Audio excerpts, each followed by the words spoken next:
like to see that that equation change a little bit. Okay, we begin with Ms. King. One more question about Malaga Cove. Some get frustrated with the four-way intersection in front of the Malaga Cove Plaza due to traffic backups and rush hour periods. Would you attempt to do something about this if elected? Do you support installing a traffic signal in lieu of the current four-way stop at this busy intersection? I'll take that last one first. No. Can I just say no? We do have in our budget a traffic study for Malaga Cove. As you saw, we did a small version of one along in front of the police station, which again showed us some unintended results. We do have money in the budget to conduct a larger traffic study to see if there's some other configuration that might alleviate some of the traffic around there during rush hour. I don't know. There's talk about a traffic circle, different things, but it's a very difficult intersection, especially for people who are not familiar with our city. And I know that there have been a handful of accidents there involving cars and bicycles. So to the extent we can do something that would alleviate traffic, but in my view, it would be more important to improve safety there, yes, I would support doing something. Okay, Mr. McGowan. Yes, I would not support a traffic light there either, but I would support more enforcement of the laws at that intersection, because constantly you're going through that intersection and people are changing lanes at the last minute, they're not following through, and I think that that is a recipe for disaster as far as accidents are concerned, as well as pedestrians.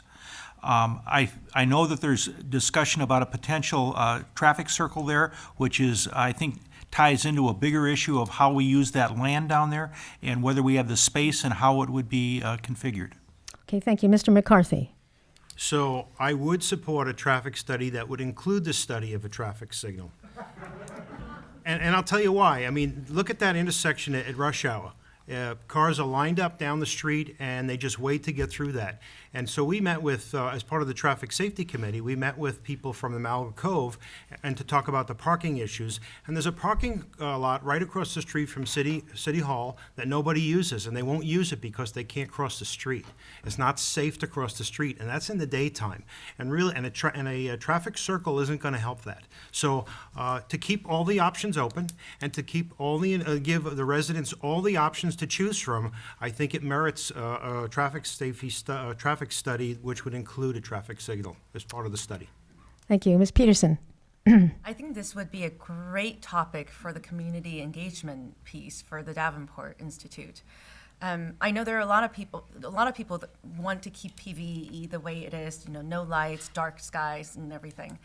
But as the time moves, and with Terranea being a lot of people's destinations and the safety becomes more of a concern, I really, really wonder how our community would feel to have some better safety mechanisms put out there. So maybe it's not a traffic signal, maybe it is a traffic signal, but I think that's something that the community would be able to help us in deciding that. I am for having a traffic circle at where the triangle is to help alleviate that traffic nightmare. But also, we have to consider unintended consequences. Is that going to make people speed faster? Is that going to allow more traffic coming through our city? So those are all traffic studies that we need to consider. Thank you. Ms. Losey. In my family, we call that the bad intersection. So when my husband calls and says, I'm almost home from work, I'm at the bad intersection. So one of the things, in the morning, so there was a preliminary traffic study, but it seemed like when that was presented to City Council, and it's been a while, it's probably been a year, it kind of threw their hands up and said, I don't know. So, but, in the morning, the traffic cop works well in the morning.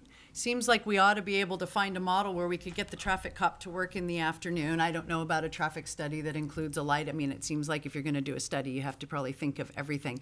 But for the safety and better law enforcement, I guess it also is mind-boggling to me that people do the awful, illegal, and unsafe things that happen in that intersection, and it's right in front of the police department. And how are we not pulling, it seems to me, from a city revenue perspective, if we just park a cart there and give everybody a ticket that does a dumb thing. So that, to me, has got to be improved.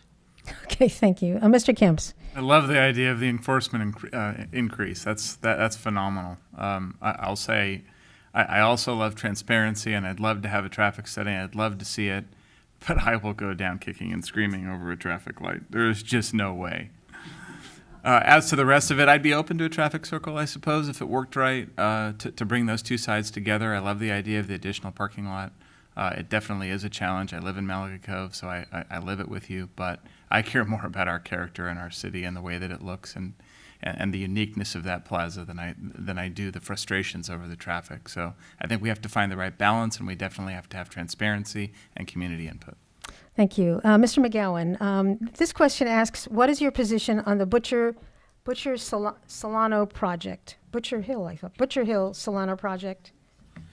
Well, number one, it's a Torrance decision ultimately, but the residents in Belmonte have expressed a lot of concern over potential traffic that would come up through the Via Belmonte area, which I haven't seen the traffic studies or really understand the volume of traffic that would be coming up there. It's my understanding that most of that traffic would be fed on to Hawthorne and not come up through Palos Verde Estates, because I'm not sure what direction they would be going if they were headed in that from this proposed project.